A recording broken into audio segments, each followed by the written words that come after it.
Hello student, स्वागत है आपका हमारे प्यारे से YouTube channel Education Point Dehradun में। And I am Rinku Sharma and today we will discuss the next chapter of class 12th mathematics, that is inverse trigonometry function. Inverse trigonometry function exercise 2.1 part 1।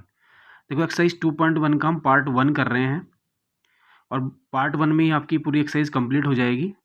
बहुत ही simple exercise है, बहुत ही simple chapter है, आपको आराम से समझ में आएगा।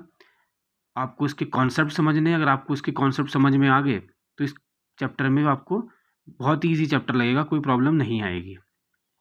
दो एक्सरसाइज हैं 2.1 एंड 2.2। तो आज हम 2.1 डिस्कस कर रहे हैं।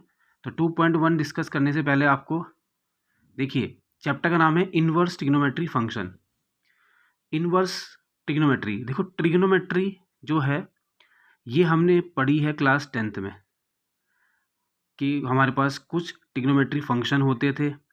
साइन होता था, cos, tan, cosec, sec, cot. Simple हमारे पास 6 ट्रिग्नोमेट्री फंक्शन होते थे, sine, cos, tan, cosec, sec, cot. But अब हमें पढ़ना है इनवर्स। अगर हम उनके ऊपर इनवर्स अप्लाई कर दें, मतलब जैसे हमारे पास फंक्शन थे ना, साइन था तो हमने साइन इनवर्स एक्स बना दिया उसे। कॉस था, कॉस इनवर्स एक्स बना दिया। कॉसेक था, कॉसेक इनवर्स एक्स बना दिया। सेक था, सेक इनवर्स बना दिया। टेन था, टेन इनवर्स, ये -1 का मतलब होता है इनवर्स। Cot inverse. तो हमारे पास इनवर्स ट्रिग्नोमेट्री फंक्शन भी 6 ही हैं। 6 ट्रिग्नोमेट्री फंक्शन है और 6 ही इनवर्स ट्रिग्नोमेट्री फंक्शन है। आपको सबसे पहले जो कॉन्सेप्ट समझना है बच्चों, वो समझना है डोमेन और रेंज। आपको ये टेबल याद रखनी है। डोमेन और रेंज आपको ध्यान रखनी है। डोमेन क्या होता है, हमने रिलेशन एंड फंक्शन में बहुत अच्छे समझा हुआ है। डोमेन और रेंज भी। डोमेन हमारी क्या होती थी, जैसे हमने बोला था कि हमारे पास अगर दो सेट हैं, मान लेते हैं एक सेट है 1 2 3 और एक हमारे पास सेट है ABC। तो ये रिलेशन करते थे 1 का A से, 2 का B से, 3 का C से। तो ये जो रिलेशन करते हैं, ये जो रिलेशन करते थे, जो हमने फंक्शन पढ़ा था, फंक्शन में देखा होगा आपने, जो भी रिलेशन करते हैं ये, इनको डोमेन बोलते हैं। और जिसके साथ ये फंक्शन करते हैं, जिनके साथ रिलेशन करते हैं, उन्हें रेंज बोलते हैं। जैसे 1 2 3 ये रिलेशन में हिस्सा ले रहे हैं, मतलब आप 1 रखेंगे और ए आ जाएगा। आप 1 रखेंगे और ए आ जाएगा, इसका मतलब डोमेन में आप -1 और 1 और इनके बीच में भी कोई वैल्यू रखेंगे तो इनमें से ही कोई वैल्यू आएगी, रेंज। तो आप कोई वैल्यू रखेंगे और उसकी वैल्यू क्या आ रही है, तो जो वैल्यू हम रखते हैं उसको बोलते हैं डोमेन, और जो वैल्यू हमारी आती है उसको बोलते हैं रेंज। ये आपको ध्यान रखना है। तो डोमेन देखो, हमने बोला -1 से 1, और जो इंटरवल है वो क्लोज इंटरवल है। देखो आपको ब्रैकेट दिखाई देना है, इसको बोलते हैं क्लोज इंटरवल। और अगर ये ऐसे लिखा होता है तो उसको बोलते हैं ओपन इंटरवल।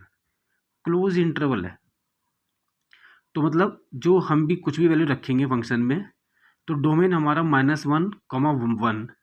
और क्योंकि ये क्लोज इंटरवल है तो क्लोज इंटरवल में आपके पास क्या होता है, देखो -1 भी लेना है, 1 भी लेना है, और इसके बीच की जो वैल्यू आ रही होंगी, चाहे 0 आ रही है, 1/2 आ रही है, मतलब कोई भी वैल्यू अगर आ जाए, तो -1 और 1 के बीच में जितनी भी वैल्यू आएंगी, क्लोज का मतलब है ये दोनों तो लेने ही लेने हैं। इनके बीच में जो वैल्यू है, जैसे -1 फिर 0 फिर 1 और इसके बीच में भी 1/2 और -1/2, बहुत सारी वैल्यू आएंगी। तो इन्हीं को हम बोलते हैं क्या, क्लोज इंटरवल। ये तो लेना ही है और इनके बीच की जो वैल्यू है वो भी आपको लेनी है। ओपन इंटरवल अगर होता, यहाँ 1 और -1 लिखा होता, तो इस 1 को भी छोड़ देते, -1 को भी और 1 को भी, फिर खाली बीच की वैल्यू लेते हैं।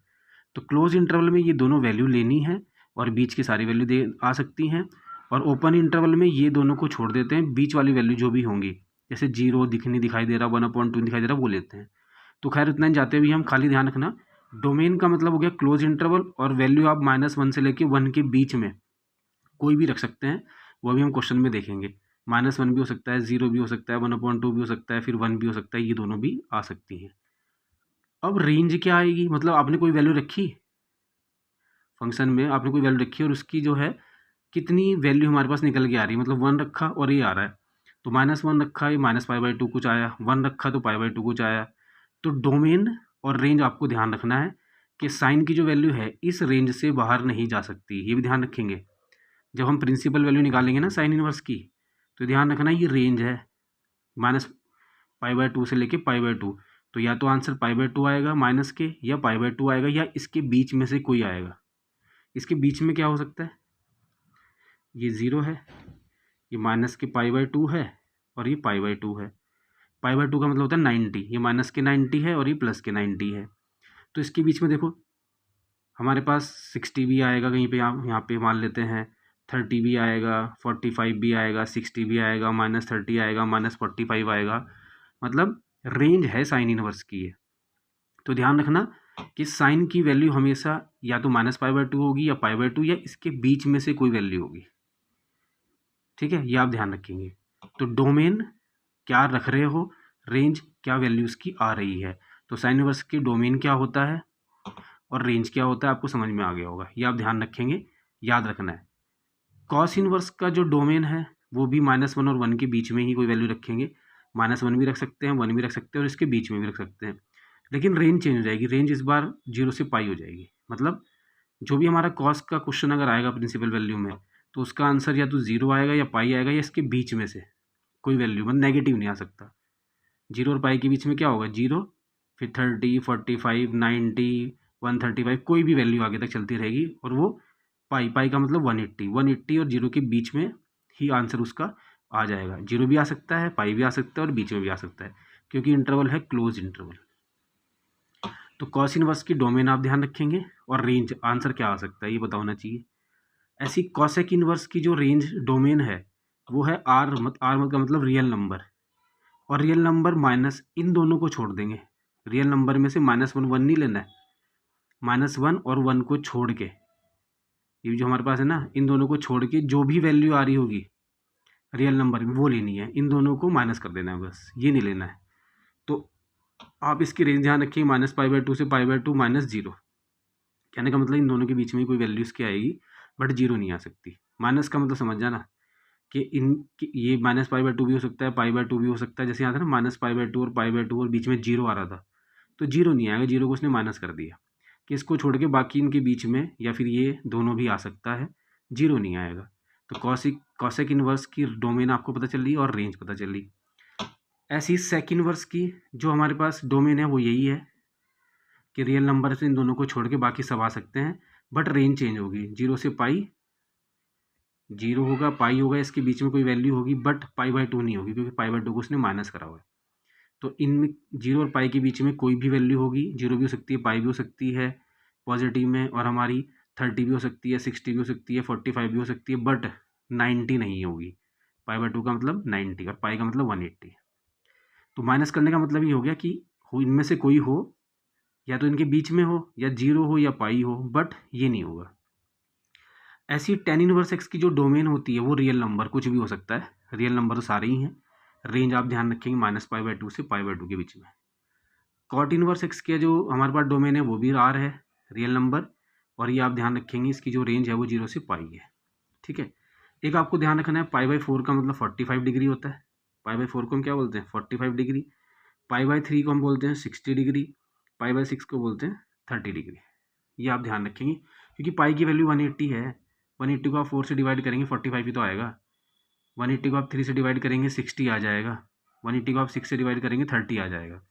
एक तो ये कॉन्सेप्ट समझना था आपको, ये आपको ध्यान रखना है डोमेन और रेंज, कि कौन सा फंक्शन का डोमेन कहाँ से कहाँ तक होता है और रेंज उसकी कहाँ से कहाँ तक होती है, ये आप ध्यान रखेंगे। एक नंबर का क्वेश्चन भी ऑप्शन में आ सकता है, क्योंकि इस बार ऑप्शन भी आएंगे, तो ऑप्शन में एक नंबर क्वेश्चन 100% यहाँ से जरूर आएगा। तो अब आप देखिए दूसरा कॉन्सेप्ट समझते हैं इसका। देखिए जो दूसरा कॉन्सेप्ट है ये आपने 11वीं में पढ़ा था। अब हमें ये पता होना चाहिए कि कौन सा ट्रिग्नोमेट्रिक फंक्शन कहाँ पे पॉजिटिव होता है और कहाँ पे नेगेटिव होता है, ये भी पता होना चाहिए। जैसे हमने बोला कि भाई देखो ये क्वाड्रेंट है, 0 से 90 के बीच का फर्स्ट क्वाड्रेंट, फिर 90 से 180 सेकेंड क्वाड्रेंट, 180 से 270 थर्ड क्वाड्रेंट, 270 से 360 फोर्थ क्वाड्रेंट। ठीक है, और ऐसे ही 90 का पूरा एक सर्कल है। अब 90 बढ़ाते चल जाओ और ये पूरा सर्कल चलता रहेगा। तो आप ये ध्यान रखना 0 से 90 के बीच में, या आप 0 से π/2 भी बोल सकते हैं उसे, π/2 के बीच में ऑल प्लस जितने भी ट्रिग्नोमेट्री फंक्शन होते हैं वो सारे पॉजिटिव होते हैं। कहने का मतलब 0 से 90 के बीच में 45 आ जाए, 30 आ जाए, 60 आ जाए, जो भी आ जाए तो सारे ट्रिग्नोमेट्री फंक्शन पॉजिटिव होते हैं। इसका बहुत बड़ा रोल है, ये मैं अभी समझाऊंगा आपको आगे। तो आप 0 से π/2 भी हो सकता है और 0 से 90, और क्योंकि हम इन्वर्स ट्रिग्नोमेट्री फंक्शन पढ़ रहे हैं तो आप 0 से π/2 ज़्यादा ध्यान रखेंगे अच्छे से। दूसरा 90 और 180 के बीच में साइन और कॉसेक प्लस होते हैं। साइन और कॉसेक क्या होते हैं? प्लस। बाकी जितने भी ट्रिग्नोमेट्री फंक्शन बचे, चाहे हमारा कॉस हो, टेन हो, कॉट हो, सेक हो, ये सारे माइनस होते हैं। साइन और कॉसेक को छोड़ के बाकी सब माइनस। यहाँ पे टेन और कॉट प्लस होते हैं थर्ड क्वाड्रेंट में। थर्ड क्वाड्रेंट कितना है? 180 से 270 के बीच में, या पाई से 3π/2 के बीच में।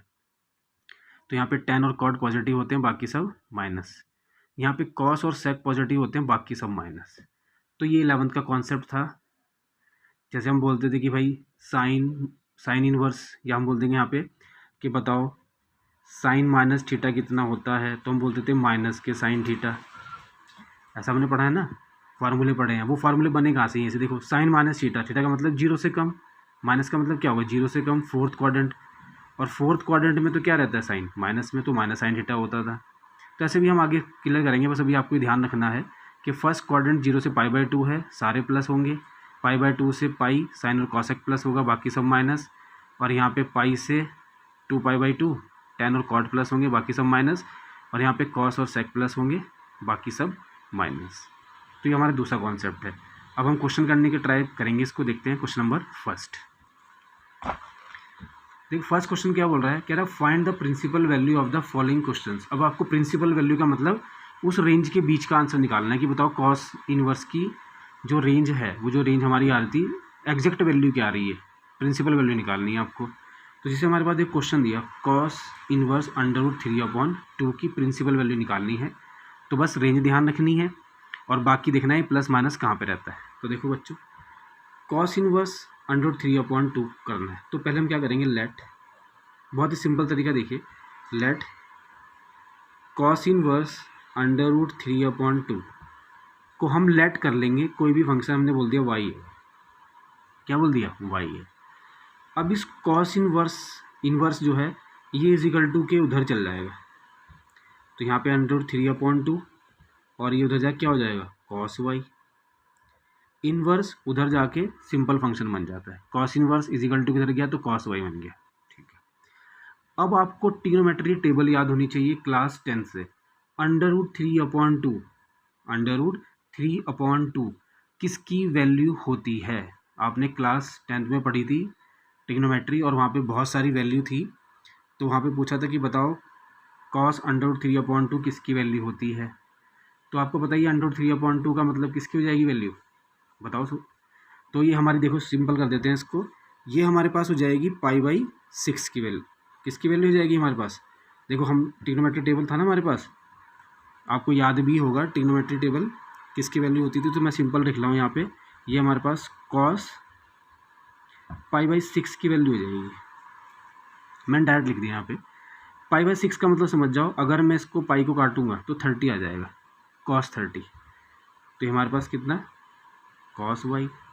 पाई को 180 रखेंगे, 180 को 6 से डिवाइड करेंगे तो कितना आ जाएगा? 30। तो कॉस 30 की वैल्यू होती है √3/2 क्लास 10th के अकॉर्डिंग। तो मैंने यहाँ कॉस 30 ना लिख के उसको कॉस π/6 लिख दिया। ठीक है, अब देखो कॉस से कॉस कैंसिल हो जाएगा, मतलब हट जाएगा, कैंसिल करके नहीं दिखाना है, हट गया।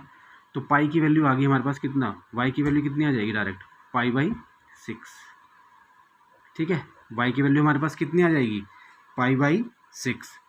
अब चेक करेंगे क्या ये रेंज में भी आ रही है। रेंज देखते हैं, कॉस की रेंज कितनी होती है बच्चों? देखो कॉस की जो रेंज होती है ना, कॉस इनवर्स की, वो 0 से पाई होती है, मतलब 0 से 180, और हमारी वैल्यू आ रही है 30। तो बिल्कुल सही आ रही है, रेंज के अंदर ही है। हमारी कितनी आ रही है वैल्यू? π/6। π/6 का मतलब क्या होता है? 30। तो 30 तो रेंज के अंदर ही है, तो 0, फिर यहाँ पे कहीं 30 रहा होगा, 45 रहा होगा, पॉजिटिव वैल्यू, तो बिल्कुल सही आंसर है। तो हमारा जो प्रिंसिपल वैल्यू आ गई तो वो कितना आ गया? π/6। ये हमारा फाइनल आंसर हो गया। तो आपको ये समझ में आया होगा। दोबारा देखिए एक बार, सबसे पहले हम लेट कर लेंगे, फिर इस कॉस इनवर्स को उधर ले जा लेंगे। अब हमें चेक करना है कि अब ये 10th का आपको टेबल याद होना चाहिए कि √3/2 किसकी वैल्यू होती है, तो हमें पता चला कि √3/2 जो है ना cos 30 की होती है। और cos ही में क्यों लिया, क्योंकि यहाँ पे भी cos है, दोनों सेम बनाने हैं हमें। तो हमने क्या किया, इसको cos 30 रख दिया। 30 का मतलब π/6, क्योंकि 180 रखेंगे और 6 से कैंसिल करेंगे 30 आ जाएगा। अभी cos से cos हट जाता है तो y की वैल्यू π/6, यही हमारा क्या है, फाइनल आंसर है। एक और क्वेश्चन देखते हैं बच्चों, साइन इनवर्स 1/2, तो वही करेंगे जैसे हमने भी किया था। साइन इनवर्स -1/2 को हम लेट कर लेंगे कोई भी y, हमने लेट कर लिया y। फिर ये साइन उधर चल जाएगा, यहाँ पे आ जाएगा -1/2 equal to sine y, simple. अब ये 1/2 किसकी वैल्यू होती है साइन में, साइन में 1/2 किसकी वैल्यू होती है, बताओ किसकी होती है साइन में। तो आपको पता ही है ये भी हमारे पास किसकी होती है, साइन 30 की, क्योंकि हमने पढ़ा ही है ट्रिग्नोमेट्री टेबल, तो हम सबने पढ़ी है। तो ट्रिग्नोमेट्री टेबल आपको याद होनी चाहिए कि किसकी वैल्यू होती है। तो ये वैल्यू होती है हमारे पास साइन π/6 की, और ये हमारे पास साइन y चल ही रहा है, ठीक है। अब देखो ये माइनस आ रहा है, और जो हमारे हमने एक फार्मूला भी पढ़ा था 11th में कि जो साइन माइनस थीटा होता है ना, वो हमारे पास होता है माइनस के साइन थीटा। जो साइन माइनस थीटा होता है उसकी वैल्यू क्या होती है, माइनस साइन थीटा। तो कहने का मतलब हम इसको ये भी लिख सकते हैं साइन माइनस के π/6 और इजिकल टू साइन y, क्योंकि माइनस को हटाना भी तो है ना। तो ये माइनस को अगर मैं इसके अंदर एडजस्ट कर दूंगा तो एक ही बात है, क्यों, क्योंकि जो साइन माइनस थीटा है उसकी वैल्यू होती है माइनस के साइन थीटा। तो अगर हमें माइनस के साइन थीटा कहीं दिखाई दे रहा है तो उसकी जगह हम लिख देंगे साइन माइनस थीटा। तो हमने उसको लिख दिया साइन माइनस के π/6 साइन y। तो साइन साइन कैंसिल हो गया, y कितना आ गया, माइनस के π/6। तो ये हमारा आंसर है। क्या ये रेंज में आया, रेंज चेक कर लेते हैं एक बार।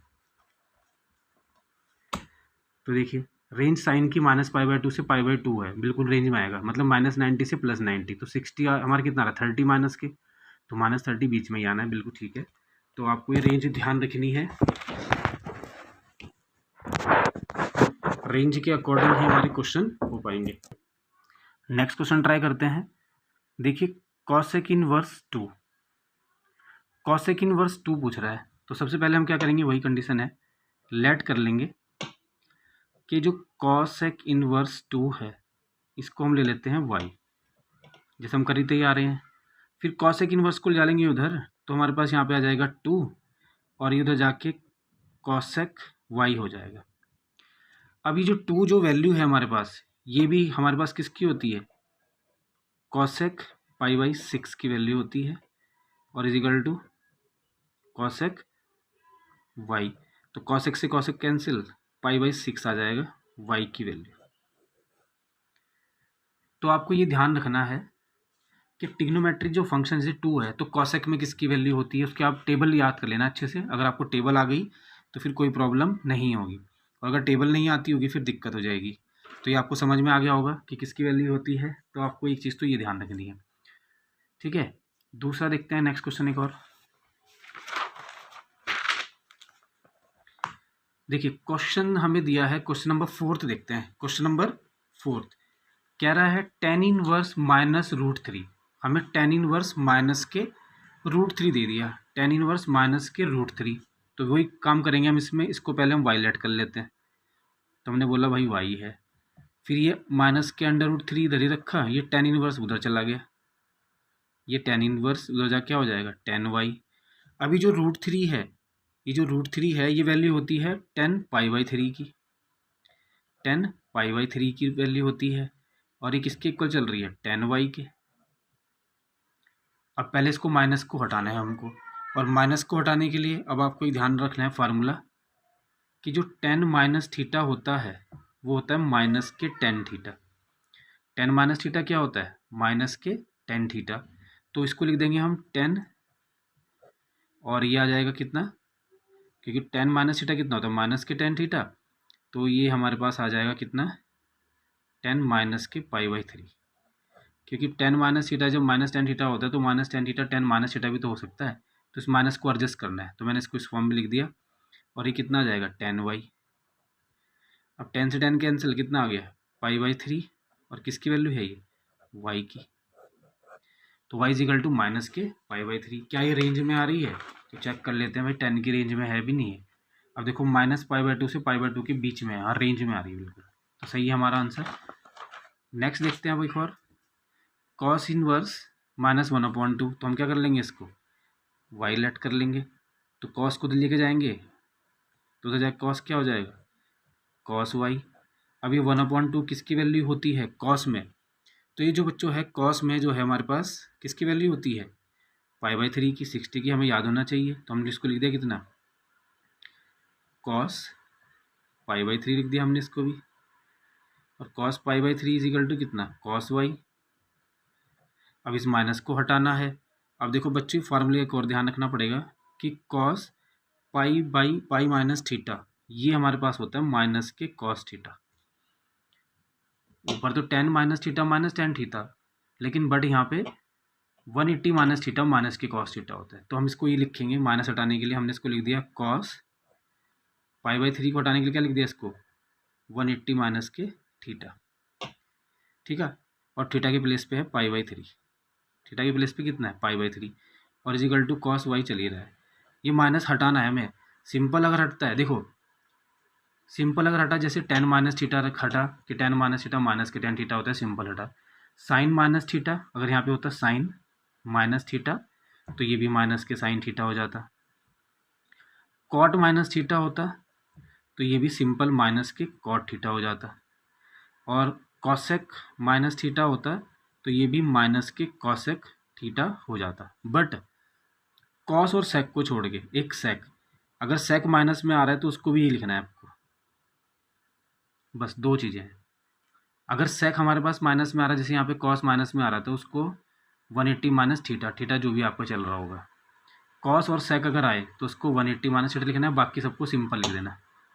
मतलब माइनस के tan थीटा आ रहा है तो tan माइनस थीटा होता है, माइनस के साइन थीटा आ रहा है तो साइन माइनस थीटा होता है, माइनस के कॉट थीटा आ रहा है तो कॉट माइनस थीटा होता है, कॉसेक माइनस आ रहा है तो कॉसेक माइनस थीटा होता है। ये सिंपल चार होते हैं, बट कॉस और सेक अगर आए तो उसको 180 में से माइनस करते हैं, तो ये कैंसिल हो जाएगा।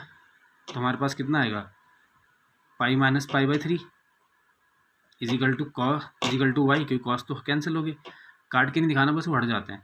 तो 3 एलसीएम लेंगे, 3 पाई माइनस पाई, तो 2 पाई/3, ये हमारा आंसर है y की वैल्यू। अब देखो y की वैल्यू अगर हम 180 रखें तो 3 से कितनी बार कैंसिल हो जाएगी, 60, और 62 जा 120, तो 120 क्या रेंज में आ रहा है। तो आप चेक भी कर सकते हैं कि कॉस की रेंज क्या है। देखिए कॉस की रेंज है 0 से पाई, मतलब 0 से 180, तो 0 से 180 का मतलब 120 आ रहा है हमारा, अगर हम नॉर्मल इसको न्यूमेरिकल देखें। क्योंकि पाई की वैल्यू कितनी होगी, पाई की वैल्यू कितनी होती है 180, और 180 को अगर हम 3 से डिवाइड कर दें 60, तो 120 आ रहा है। तो 120 का मतलब रेंज में आ रहा है। तो ये हमें 2.1 ऐसे सिंपल से सॉल्व करनी है। तो कैसी लगी आपको हमारी ये वीडियो? अगर ये वीडियो पसंद आई होगी तो प्लीज़ कमेंट जरूर कीजिएगा, और लाइक सब्सक्राइब और शेयर कीजिए इसको, ताकि हम आपके लिए बहुत अच्छी सी वीडियो और भी बना सकें। Thank you.